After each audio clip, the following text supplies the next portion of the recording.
নমস্কার, আমি গিরিশ সরকার, শ্রীকৃষ্ণ বায়োকেমিক কলেজের প্রথম বর্ষের স্টুডেন্ট। বায়োকেমিক শব্দের অর্থ হলো জৈব। বায়ো শব্দ হচ্ছে জৈব, আর কেমিক শব্দের অর্থ হচ্ছে রসায়ন। জৈব রসায়ন পদ্ধতিতে যে চিকিৎসা করা হয় তাকে বলা হয় বায়োকেমিক চিকিৎসা। ডক্টর উইলিয়াম হেনরি শুজলার এই পদ্ধতি প্রতিষ্ঠাতা করেন। ওনার মতে বায়োকেমিক হিউম্যান বডিতে আমাদের যে লক্ষণগুলি আসে দেখা যায়, যার পরে সেগুলি আমাদের বডিতে থাকা বিভিন্ন রসায়ন বা সল্টের ডেফিসিয়েন্সির কারণে হয়।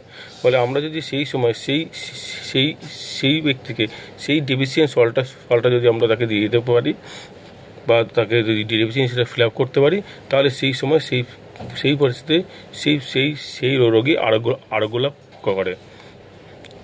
এটাই তিনি এই পদ্ধতিতে তাকে পরীক্ষা করার জন্য তিনি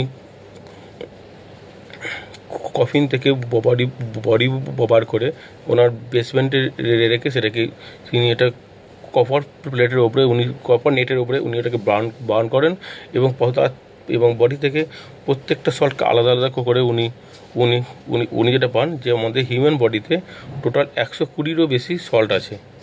সেখান থেকে উনি 12টি স্পেশাল সল্ট যেগুলি খুব এসেন্সিয়াল সল্ট হিসেবে তিনি সেগুলিকে আলাদা করেন। তার মধ্যে হচ্ছে ক্যালসিয়াম, পটাশিয়াম, ম্যাগনেসিয়াম, সালফেট, সাইলেসিয়াম প্রভৃতি। তিনি সুশলার মতে যে এই যে প্রধান যে সল্টগুলো আছে, এই সল্টগুলোর ডেফিসিয়েন্সির জন্য মানুষের হিউম্যান বডিতে বিভিন্ন রকম সিমটম দেখা যায়। ফলে এই সল্টগুলো যদি মানুষকে ঠিক সময় ঠিকভাবে সিস্টেম করে যদি দিয়ে দেওয়া যায়, তাহলে তার আরোগ্য লাভ হয়। এবং এটা হচ্ছে একটা সেফ মেডিসিন, আর এর কোনো সাইড এফেক্ট নেই, কারণ এটা হচ্ছে মানুষের বডিতে অলরেডি আছে, শুধু তার ডেফিসিয়েন্সির কারণে একটা অন্যরকম সিমটম দেখা দিচ্ছে। এটা নট অনলি হোমিওপ্যাথি, এটা মডার্ন সায়েন্সও এটার ট্রিটমেন্ট হয়। মানে ফজলার সাহেব স্যার এটা শুধুমাত্র হোমিওপ্যাথির জন্য নয়, ওটার চিকিৎসাবিদ্যার উপরে একটা বিশাল বড় একটা পার্ট হচ্ছে আমাদের বায়ো কম্বিনেশান। আমরা হোমিওপ্যাথি এবং মডার্ন সায়েন্স এবং আয়ুর্বেদিক প্রত্যেকটা জায়গাতেই আমরা এই সল্টে আমরা ইউজ করে থাকতে পারি, এবং সেটাই খুব সেফলি, কারণ এর কোনো সাইড এফেক্ট নেই।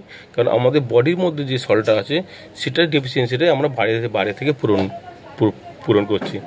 ফলে আমরা সেফভাবে এই মেডিসিনটি আমরা কাজ করতে পারবো, এবং আমরা যে কোনো রোগীকে ঠিকভাবে অবজারভেশন করতে পারলে আমরা তাকে আরোগ্য লাভ দিতে পারবো।